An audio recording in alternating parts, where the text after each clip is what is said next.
kakek asal desa Pandantoyo, Kecamatan Tebayang, Kabupaten Bojonegoro, bernama Suyatno harus berhadapan dengan hukum. Dia dilaporkan mencuri seekor ayam jago milik kades setempat pada November 2022. Pasca laporan itu rampung diproses Polres dan Kejari Bojonegoro sepanjang 2023. Rabu 24 Januari 2024 siang, Suyatno menghadapi sidang perdana atas perkaranya itu di Pengadilan Negeri Bojonegoro. Saat menjalani sidang perdana di ruang sidang PN Bojonegoro dengan agenda pembacaan dakwaan tersebut, ia ditunggu istrinya dan beberapa kerabatnya yang memberikan dukungan moral.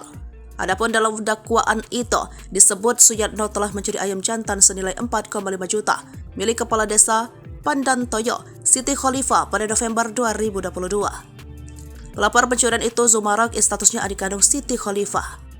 Kuasa hukum Suyatno, yakni Hanafi, mengatakan pihaknya mengaku miris atas kasus yang menimpa atau menjerat kliennya tersebut. Dia menandaskan kliennya tak pernah mencuri satu ekor ayam milik Siti Khalifah. Klien kami harus berhadapan dengan hukum karena tuduhan secara tegas klien saya tidak pernah mencuri sebagaimana tuduhan itu.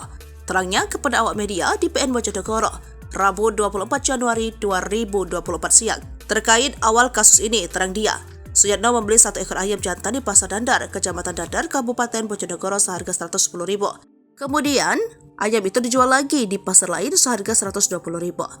Selanjutnya ada orang mengetahui bahwa ayam dibeli klien kami tersebut serupa dengan ayam milik kades, sehingga hal ini dilaporkan ke pihak kepolisian oleh Zumarok selaku adik kades sebagai perkara pencurian jelasnya.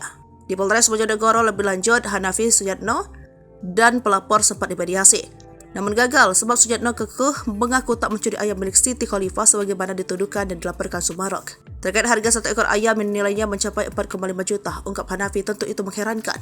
Namun setelah diusut, harga ayam yang fantastis itu ternyata disebabkan oleh status ayam tersebut yang merupakan ayam mahar.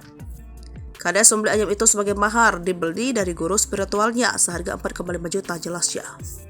Menurut Hanafi, harga ayam mahar itu tidak masuk akal jika dimasukkan dalam suatu perkara pidana. Namun lanjut dia, pihaknya tetap akan mengikuti proses persidangan kliennya hingga akhir. Jaksa Kejari Bojonegoro Dian Lara Lika Filiantani yang menjadi jaksa penuntut umum dalam perkara Suyatno enggan berkomentar. Dia tak menjawab ketika diminta keterangan awak media usai sidang. Untuk diketahui dalam dakwaan JPO, Dian Lara Lika Filiantani menjerat Suyatno dengan pasal 362 KUHP tentang pencurian dan pasal 480 KUHP tentang penadahan. Dengan dua pasal itu, Suyatno terancam hukuman penjara maksimal 5 tahun.